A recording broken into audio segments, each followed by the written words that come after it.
Oi, Marco, oi, chat, bom dia. Marco, você tem dicas para se organizar quando tem vários projetos em mente? Tenho muitas ideias, mas nunca consigo tirá-las do papel. Exemplo, projetos grandes como o seu workshop. Cara, na verdade, eu vou fazer uma correção, se você me permite. Todos os meus workshops, tanto o de criação de personagens da área de membros, quanto o de observação e percepção visual, eles não têm grandes projetos para você fazer. O jeito que a gente bola os workshops é para você ir fazendo um pouquinho por dia. Tanto que no final do workshop de observação e percepção visual, eu passo uma tabela de exercícios para você fazer um por dia. Então não é um grande projeto, digamos. Eu tô literalmente te dando a tarefa do dia. É só fazer a tarefa do dia, né? No da ratinha, né, no de criação de personagem, eu passo ali para vocês tudo o que vocês precisam para poder executar. Então, nesses casos, eu acho que é muito mais uma questão da sua organização do dia e de você decidir o que você vai fazer no dia anterior do que necessariamente uma parada de, sabe, tipo, ter coisas muito grandes para fazer. E eu falo isso porque, mesmo que pareça muito complexo você fazer uma personagem completa, né, do começo ao fim, o processo está destrinchado para você fazer uma etapa pequena de cada vez. E essa que é a grande mágica de você poder executar projetos.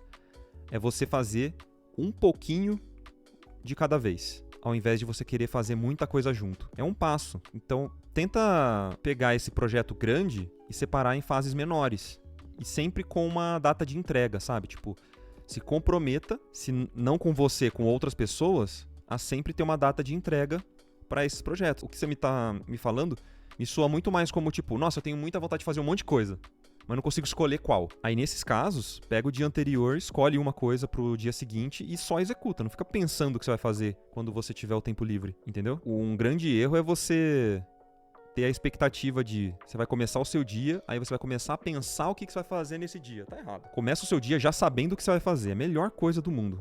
Eu garanto pra vocês que é a melhor coisa do mundo. E pra isso, eu postei recentemente um vídeo indicando o TickTick, né? Que é um programa gratuito de, basicamente, um planner, né? Uma questão de organização. O que eu faço é, no domingo, já saber como que vai ser a minha semana. Tudo o que eu preciso fazer durante a minha semana. E os horários bem separadinhos, porque eu funciono desse jeito. Se eu for esperar o dia que eu vou fazer as coisas pra começar a pensar no que vai ser feito, vai ser bem difícil pra mim. Eu garanto que eu vou ficar perdendo bastante tempo pesquisando coisa, fazendo coisa que não vai me realmente trazer próximo de finalizar um projeto. Basicamente é isso que eu quero dizer. Então pra mim seria isso, assim, tipo, diminui em etapas menores, mas coloca sempre um prazo pra essas coisas acontecerem. Você vai ver que a sua rotina muda. Porque aí você agora tem uma data de entrega e você tem que cumprir. Separar as coisas em blocos de 2, 3 horas ao invés de passar o dia todo numa atividade tá ajudando a rotina a fluir demais. Olha, ótima dica, viu? Eu penso por períodos, né? Por exemplo, pô, hoje de manhã, o que eu quero fazer hoje de manhã? Eu quero fazer a minha leitura, eu quero escrever um pouco o meu roteiro e eu quero fazer a live. Então, eu sei que as minhas primeiras horas do dia, elas não podem ser perdidas vendo TikTok, sabe? Eu não posso, porque senão eu não vou conseguir cumprir as minhas vontades. Então eu nem abro. Nem abro o Stories, o Shorts, senão acabou a minha manhã. E aí, de tarde, eu tenho já o meu planejamento. Tem dias que eu separo pra só descansar mesmo, pra receber amigos e tal. Tem dias que eu vou querer trabalhar forte, tipo, escrever muito. Aí eu volto a escrever roteiro. Tem dias que eu quero só ficar lendo um livro pra poder terminar um roteiro depois. Então eu tento planejar desse jeito. Quando surgir esses assuntos, eu penso imediatamente na ansiedade atrapalhando o rolê. Ah, com certeza, cara, mas é difícil, né, eu falar sobre isso, porque acho que cada pessoa vai ter uma dificuldade diferente, mas a minha recomendação é sempre, se você se sente com muita ansiedade, a ponto disso estar atrapalhando a sua rotina há anos ou meses, ou se você se sente, sei lá, deprimido, se você é deprimido, não existe dica de nenhum youtuber que vai fazer com que você resolva o seu problema.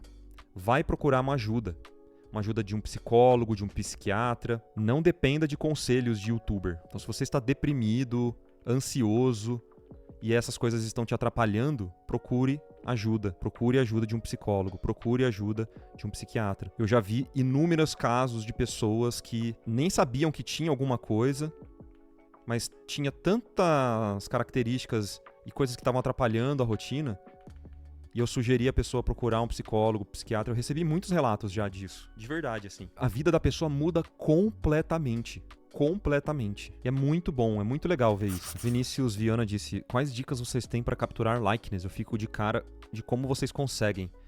Cara, Sinceramente, quando tem uma referência muito direta, assim, não é tão difícil. É bem mais fácil. É uma questão de medidas, né? Eu tenho um aulão sobre likeness na área de membros, que você é membro. Dá uma assistida lá, que eu explico com mais calma. Mas, basicamente, é por comparação. Então, quando tem uma referência direta, eu faço um cálculo mais ou menos, assim, meio aproximado, de tamanho das formas. Então, por exemplo, aqui na minha referência, eu vejo que eu tenho essas distâncias aqui, ó. Tipo, eu tenho uma distância entre os meus olhos. Vou dar um exemplo aqui simples, tá?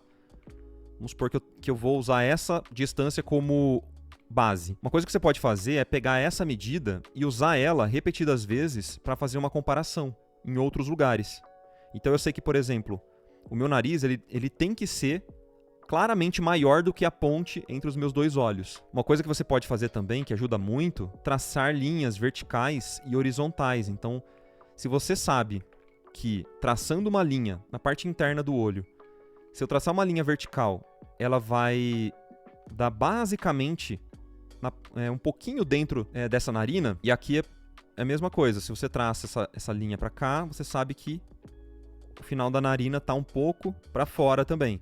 Então, na sua referência, você tem que fazer a mesma coisa. E eu acabei de perceber que a minha está errada. Entendeu? Tipo isso. Ó, agora sim. Entendeu? Então, com o tempo, você vai pegando também alguns macetes, mas é meio isso. Tipo, pega uma linha, vai traçando verticalmente e horizontalmente. E os shapes, né, também. Uma coisa que eu tento olhar muito é para os espaços negativos e espaços internos da forma. Então, um exemplo aqui na minha testa. Eu tenho essa forma aqui, ó. Certo? Basicamente essa forma. Então, eu tento aproximar, fazer algo que remeta a essa mesma forma aqui na minha pintura, sabe? Manter essas áreas limpas. Então, se eu acerto essa forma, mesmo que mais ou menos, e você aproxima as distâncias da sua referência, isso já é meio caminho andado, cara, pro likeness, pra essa verossimilhança, assim, sabe? Tipo, pra você conseguir olhar pra uma imagem e falar, beleza, essa imagem, ela remete ao marco.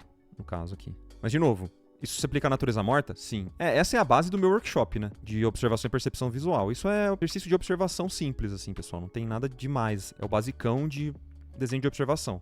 Mas, de novo, eu tenho o aulão lá sobre likeness, que a thumbnail é o Vegeta realista. Que eu explico com mais calma isso, né? É meio que são as regrinhas, né? Cada rosto vai ter as suas regrinhas. Então, tem gente que vai ter o nariz mais fino do que essa parte interna do olho, né? Então vai ter gente que é o contrário de mim. Porque se você descer uma linha aqui, a narina da pessoa vai estar aqui, ó. Tipo assim, aqui, ó. E aquele nariz empinado aqui. Aí é o Michael Jackson. Diferente de mim, eu tenho um nariz mais largo. Likeness é muito chato, é uma coisa muito mecânica. Ah, cara, eu tento levar com leveza, sinceramente. Especialmente se você for fazer pintura pra jogo, sei lá, pra algum produto, é importante saber essas técnicas pra quando você for pintar um personagem que o seu cliente te mandar, você pegar certinho o likeness, né?